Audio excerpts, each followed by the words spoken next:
जिसको मैं हाईलाइट करना चाहता हूं, जो हमारे लिए बड़े ज़रूरी है।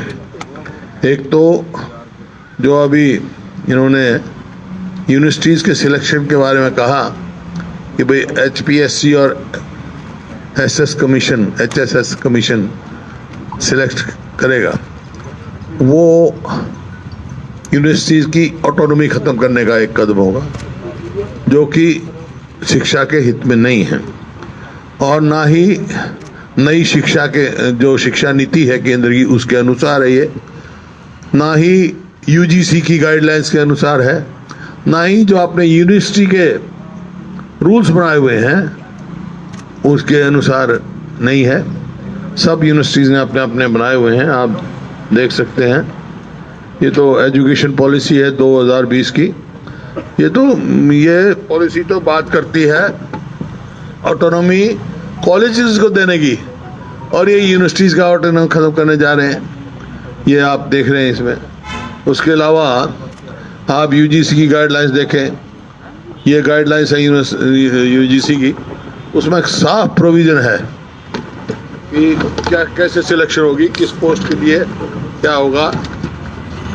शॉर्ट टाइटल है application, minimum qualification senior professor के लिए क्या होगी, इसके अलावा क्या सिलेक्शन का प्रोसीजर होगा, नोटिफिकेशन हुआ है।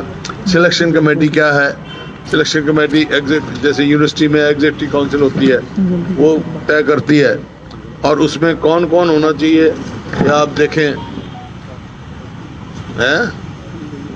हाँ, MDU में इसमें भी है वो कौन कौन होना चाहिए, ध्यान आगे वो इस सारी यूनिवर्सिटीज़ का इसी गाइडलाइन के अनुसार ही तो बने हैं ना।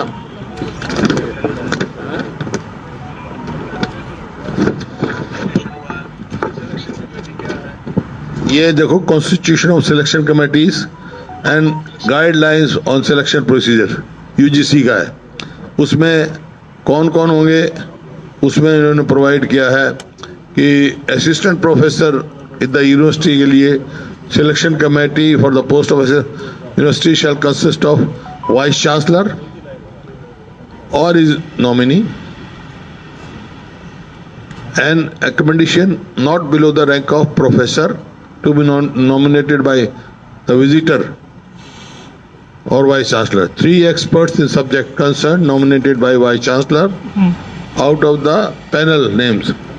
Dean of the faculty concerned, head chairperson of department and academician representing SC, ST, OBC जो भी है, मतलब बाकायदा हर पोस्ट के लिए क्वालिफिकेशन और सिलेक्शन कमेटी UGC ने दी हुई है। अब जो सबसे बड़ी ये है यूनिवर्सिटी ग्रांट्स कमीशन, और इसी प्रकार से जो यूनिवर्सिटी है MD यूनिवर्सिटी है उसकी अपनी सिलेक्शन कमेटी है, अपॉइंटमेंट्स की सिलेक्शन कमेटी फॉर अपॉइंटमेंट्स कौन होगा, वाइस चांसलर होगा, हेड ऑफ डिपार्टमेंट होगा, 2 आउटसाइड एक्सपर्ट्स होंगे। इस तरह अब करके इसी तरह हर यूनिवर्सिटी में, चाहे वो MD हो चाहे कुरुक्षेत्र हो, सबकी गाइडलाइंस है। इसका मतलब सारे जो यूनिवर्सिटीज़ के वो प्रोसीजर है सब खत्म हो जाएंगे। तो बल्कि आपको याद होगा पिछली विधानसभा में ये सवाल जब नकल का आया था, नकल के खिलाफ कानून, उस टाइम एक मिनट, तो उस समय ये कहा गया, मैंने सवाल उठाया था भाई ये तो फिर यूनिवर्सिटी की ऑटोनॉमी खराब करेगा। जब यूनिवर्सिटी भी लागू करने की बात कही तो उस टाइम, और मैंने ये भी कहा था कि सिलेक्शन और ये जो है वो लेने की बात होगी, वो ऑटोनॉमी खत्म करेगी यूनिवर्सिटी। उस time on the floor of the house not less than chief minister उनने अश्योर किया था कि HS कमीशन और ये यूनिवर्सिटी में नहीं हम करेंगे, और उसका बाकायदा असेंबली की प्रोसीजर का टेप है मेरे पास। सुना दे भाई, कहाँ गया? चले क्या चीज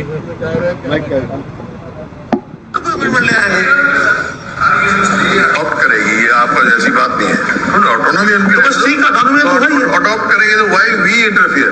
नहीं, अगर एग्जाम में उनकी नियुक्तियों में एग्जाम में कोई नकल होती है और इस प्रकार का तो फ्रॉड होता है, उसके ऊपर लागू होगा क्यों नहीं होगा? आप ये होगा उसके यूनिवर्सिटी का एग्जाम एग्जामिनेशन सिलेक्शन HSSB नहीं करेगा, नहीं करेगा, वो तो उनके अपने एग्जाम जो होते हैं उसको एग्जाम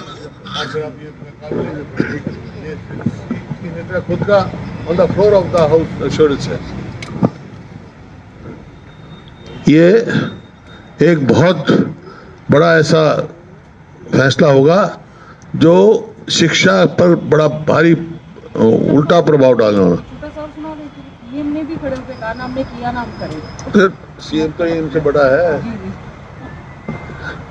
ना, नो लेस देन सीएम।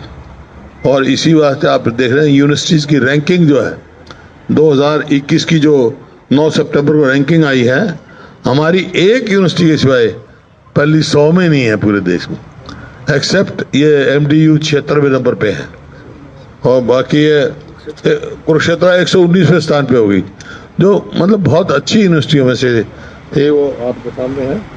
आज ध्यान देना चाहिए इनको। 34,000 तो टीचर्स की वैकेंसी हैं, और प्रदेश में 50% ऐसे स्कूल और कॉलेज हैं, 50% से भी ऊपर होंगे, जहाँ हेड नहीं है, कहीं हेडमास्टर नहीं है या प्रिंसिपल नहीं है या वो नहीं है। ये स्थिति है इसमें, इसकी जो विदाउट हेड्स है। तो इस तरफ ध्यान देना चाहिए भाई। शिक्षा भर्ती करो। परवाना जी आ गए? अच्छा है, तो ये आपके सामने है। और जो इन कंसल्टेंस विद UGC गाइडलाइंस और जो सेंटर की एजुकेशन पॉलिसी है, इन कंसल्टेंस उनके करना चाहिए, ना कि उनकी ऑटोनॉमी ख़त्म करें। और ये सब आप देख रहे हैं, हर यूनिवर्सिटी से यूनिवर्सिटीज एम्प्लॉइज और जो भी हैं बड़े पढ़े लिखे शिक्षाविद हैं, सबका इस पे रिएक्शन है। तो ये कोई ठीक फैसला नहीं है। मेरा सरकार से आग्रह, तुरंत इसको वापस ले। दूसरी बात, जहाँ तक किसान की बात है, दूसरा इशू मेरा किसान की बर्बादी की तरफ है।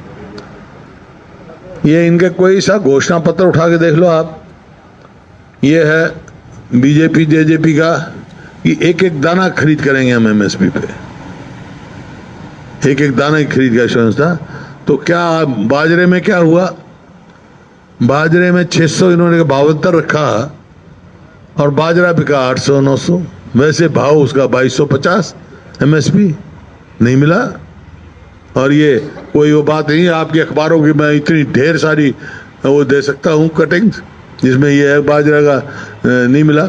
इसी प्रकार से धान की ये देखो, PR नहीं बिका तो गांव बड़ौली के किसान आत्महत्या की चेतावनी तक दे रहे हैं, और कहीं मंडी बंद कर रहे हैं, कहीं ताला लगा रहे हैं, और इन्हें ऑल ऑफ सडन खरीद बंद कर दी, और MSP नहीं दे रहे उसकी। और धान खरीद में आज से 2 साल पहले भी कहा, घोटाला हुआ कि हम जांच कराएंगे, उसकी जांच की रिपोर्ट कहाँ है?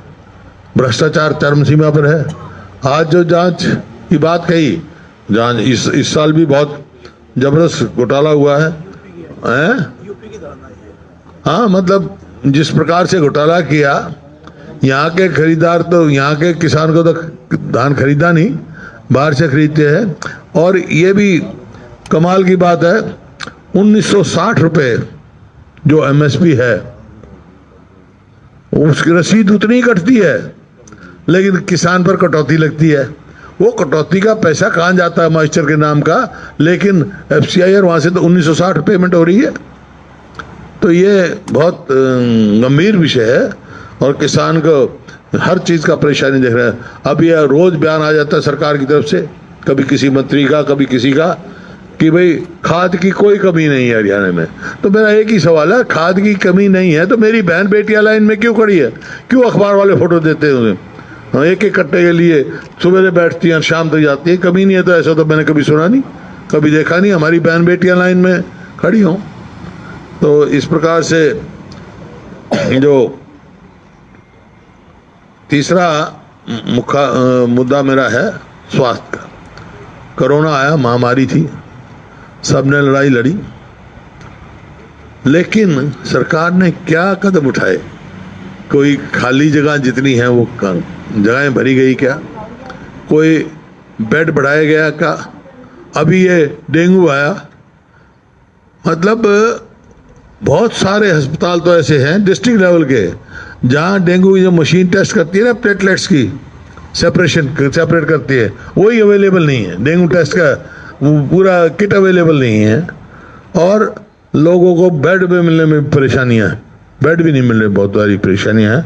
तो कोई चारी इनकी हेल्थ वो है नहीं, और इनकी सरकार की लापरवाही इस बात से नजर आती है। 2021 और इसकी जो सेंट्रल गवर्नमेंट से हेल्थ इंफ्रास्ट्रक्चर के लिए मदद मिली है, सेंट्रल गवर्नमेंट ने बहुत सारे स्टेटों को दिए हैं। हमारे पड़ोसी पंजाब को 400 करोड़ और हिमाचल को शायद 80 करोड़ के करीब दिया है, लेकिन 98 करोड़, लेकिन हरियाणा को एक पैसा नहीं दिया। क्यों? क्योंकि इन्होंने क्लेम ही नहीं रखा अपना। इससे ज़्यादा निष्क्रिया, इग्नोरेंस या आप कहते हो इनएक्टिवनेस किसी का सरकार की मैंने देखी नहीं है। और हेल्थ इंफ्रास्ट्रक्चर कहीं इंप्रूव नहीं किया। कोई नया अस्पताल 7 साल में नहीं बनाया इन्होंने, कोई नए बेड नहीं बताए ये कोरोना के बाद, जबकि अब बार बार कह रहे हैं भाई अभी तीसरी वेव का भी कोई वो नहीं है। हालांकि देखो भगवान ठीक करे ना आए तो बहुत अच्छा है, क्योंकि सेकेंड वेव में तो बहुत ज़्यादा डेथ्स गई। और चीफ मिनिस्टर ने फ्लोर ऑफ द हाउस ही कहा था, जब हमने कहा भाई जो ऑक्सीजन की कमी से कोरोना में डेथ हुई, तो उन्होंने कहा नहीं हुई। फिर उन्होंने हमारे को अश्योर किया था कि मैं हाई लेवल ऑफिसर कमेटी बनाऊंगा और वो हर जिले पे जाके देखेंगे, लेकिन अब तक वो कमेटी नहीं बनी। अब तो डेंगू भी आ गया, कोई कमेटी नहीं बनी। इस वास्ते ये आपके सामने है। और जो बेरोजगारी में जो हरियाणा नंबर 1 हो गया है, और जो युवाओं की आंखों में धूल झोंकी जा रही है कि भाई 75% हम वो लेंगे, और जो स्टेट रेजिडेंसी सर्टिफिकेट है वो 5 साल के उसमें रख दिया, 15 साल से घटा के। अरे 80% महाराष्ट्र में भी है, लेकिन स्टेट रेजिडेंसी सर्टिफिकेट तो 15 साल वाले को मिलता है। किसी भी स्टेट में देखो, कहीं भी हिंदुस्तान में किसी प्रदेश में 5 साल वाले को स्टेट रेजिडेंसी नहीं मिलती है, जिसको हम पहले डोर मिसाइल कहते थे। सुप्रीम कोर्ट की अब डोर मिसाइल तो देश के लिए हो गया, लेकिन स्टेट रेजिडेंसी है जो इन्होंने रिजर्वेशन रखी है 75%। नौकरियां बढ़ाई कहाँ हैं? किसको नौकरियां मिली हैं? अभी 2021 में कोई 180 SDO सिलेक्ट हुए इलेक्ट्रिकल, उसमें से केवल 22 हरियाणा के हैं। ये निकाल कर ये देखो, मैं तो आपकी खबरों से पढ़ता हूँ। SDO इलेक्ट्रिकल के 180 पदों की भर्ती में हरियाणा के कुल 22 ही हुआ, और उससे पहले हुए थे 80 में से 2। तो कहाँ जाएंगे हरियाणा के? है 80 की भर्ती में से केवल 2 प्रदेश के। तो ये युवाओं के साथ भविष्य खिलवाड़ है। हमारे इतने इंजीनियरिंग कॉलेज हैं, इतने इंजीनियर हैं, उनको नौकरी नहीं मिलेगी यार। उनको आंखों में धूल झोंकने के लिए कह रहे 75% कर दिया, और रेजिडेंसी का सर्टिफिकेट 5 साल का कर दिया। तो ये उनको धोखा देने किसी भी स्टेट में नहीं है। ये इनको वापस करना चाहिए।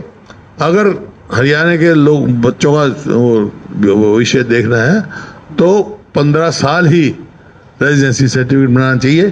5 साल का कोई हरियाणा के उसको लोग को फायदा नहीं होगा इसमें। और आप देख रहे हैं कि आज बेरोजगारी में हरियाणा नंबर 1 हो गया। क्यों? ये तो और तो नौकरियां छोड़ो, सरकारी नौकरियां जो 2014 में सरकारी जो थे एम्प्लॉयज गवर्नमेंट ऑफ हरियाणा के 4 लाख थे, आज घटकर 2,80,000 हो गए।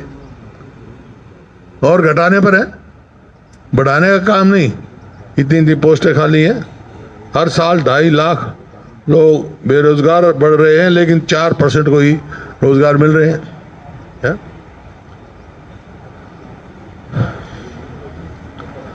जब सरकारी नौकरियां घट रही हैं तो यहाँ तो इंडस्ट्री का तो पलायन हो रहा है। आज सबसे ज़्यादा बेरोजगारी फरीदाबाद में, सबसे ज़्यादा बेरोजगारी जहाँ पे भी इंडस्ट्रियल स्टेट है वहाँ पे, और किसान का हुआ है नहीं। और रख रखाव ऐसा है कि आप ये बता दें कि मलिक साहब बता रहे थे आज कि कोई भी ड्रेन की सफाई नहीं है, क्यों मनरेगा का इस्तेमाल नहीं कर रहे? जो सही काम सरकार को करना चाहिए वो नहीं कर रहे। इसी प्रकार से महंगाई चरम सीमा पर है। गरीब आदमी का तो जीवन दुर्लभ हो गया है। क्यों? खासतौर पर हरियाणा में आप देखो, पहले हरियाणा में सबसे सस्ता डीजल था हमारे टाइम में, अड़ोसी पड़ोसी प्रदेशों में। आज हरियाणा में पंजाब से भी महंगा है डीजल, हिमाचल से भी महंगा और चंडीगढ़ से भी महंगा हरियाणा में। और गैस की तो आप पूछे मत। यहाँ तो ऐसा हो रहा है कि एक आदमी जो है वो रेस्टोरेंट पे खाने चला गया, डोसा उसने ऑर्डर किया, 2 डोसे खाए उसने, एक डोसे का बिल 40 रुपए और एक डोसे का बिल 50 रुपए। तो उसने कहा, अरे ये क्या तमाशा, वैसा ही डोसा है, वही रेस्टोरेंट है, वही मैं खाने वाला हूँ, एक डोसे का 40 दे दिया तुमने, एक डोसे का 50। बोला जी पहले के बाद जब दूसरा डोसा आया तो गैस का भाव बढ़ गया था, इस बार दूसरे डोसे का 50। तो इतनी तेजी से महंगाई बढ़ रही है, इतनी तेजी से महंगाई बढ़ रही है कि गरीब आदमी और मध्यम वर्गीय लोगों का तो मुश्किल ही है। हाँ, तो पेपर लीक में देख लो, बेरोजगारी के हिसाब में पेपर लीक, कितने पेपर लीक हो चुके। मेरे को समझ में नहीं आता क्या सरकार को क्या संकोच है, किसको बचाना चाहते हैं ये रोज इतने ऐसा कमीशन के और उसके घोटाले बाहर आ रहे हैं, मतलब परचून की तरह नौकरियां बिक रही हैं। तो पेपर लीक की सीबीआई इंक्वायरी कराने में क्या संकोच है, जो हमारी शुरू से मांग है, असेंबली में भी जोर से रखा हमने, और फिर विधानसभा का जो आएगा उसमें भी हम जोर से रखेंगे इस बात को, पेपर लीक का मामला वो करें। और हम पूरा देश 75वीं आज़ादी की वर्षगांठ मना रहे हैं। मैं भी 75वें साल में हूँ भाई, मैं भी 47 में पैदा हुआ था जब देश आज़ाद हुआ।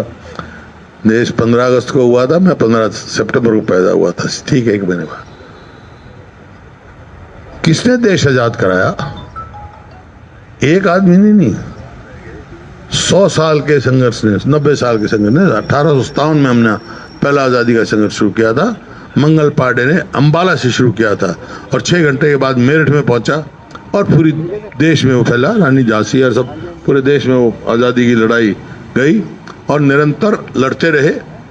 बीच में लोगों ने कुर्बानियाँ दी, लोग फांसी पे टूटे, कितने शहीद भगत सिंह और कितनों का मैं नाम दे सकता हूँ, लोग जेलों में सड़े रहे, और लाखों लोग ऐसे हैं जैसे बहुतों को नाम पता है, गांव पता है, कुर्बानी क्या की ये पता है, जेल का रिकॉर्ड है, लेकिन लाखों लोग ऐसे भी हैं जिनका ना नाम पता ना गांव पता, उन्होंने देश के लिए अपनी कुर्बानी की पूरी जवानी। आज 75वां साल हम मना रहे हैं, लेकिन बड़े अफसोस के साथ मेरे को कहना पड़ता, हरियाणा में 7 साल में ना तो स्वतंत्र सेनानी की कोई पेंशन बढ़ी 1 पैसा, और एक समिति होती है जो उनके welfare, freedom fighter welfare committee होती है, उसका गठन ही नहीं कर रखा। क्या है, 75 साल में हमने भाई जिन लोगों की वजह से हम आज़ाद हैं उनका उसका गठन ही नहीं कर रखा इन्होंने। और ये हमारे विधायक ने उठाया भी था मेरे ख्याल में, है इसे उठाया भी था, लेकिन अब तक गठन नहीं हुआ। पिछले विधानसभा में उसका उठा। तो ये आपके सामने है। अब जैसे मैंने कर्मचारियों की बात कही थी, पहले हमारे समय में एक कर्मचारी 31 लोगों पर का भार था, और अब 95। हमारी इतना मतलब कटौती होगी, पॉपुलेशन बढ़ गई लेकिन नंबर ऑफ एम्प्लॉयज घट गया, तो इसी वास्ते भ्रष्टाचार बढ़ गया, चरम सीमा पर है। एक कोई मतलब जो जिसके कोई नहीं होता, किसी को कुछ बना देते हैं, किसी कुछ बनाते हैं। और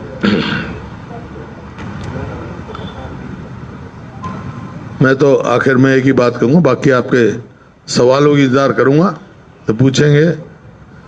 सब कुछ खत्म करने में लगे हैं, नौकरी, व्यापार, जंगल देख रहे हैं आप, अरावली को भी खत्म कर रहे हैं, उसकी मांग रहे हैं आजाद।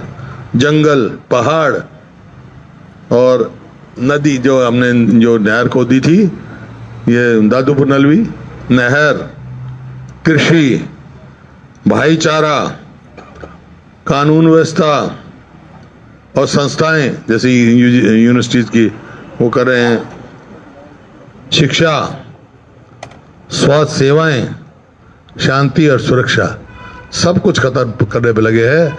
मैं एक ही बात कहना चाहता हूं, अरे भाई कुछ तो छोड़ दो, हरियाणा में कुछ तो छोड़ दो।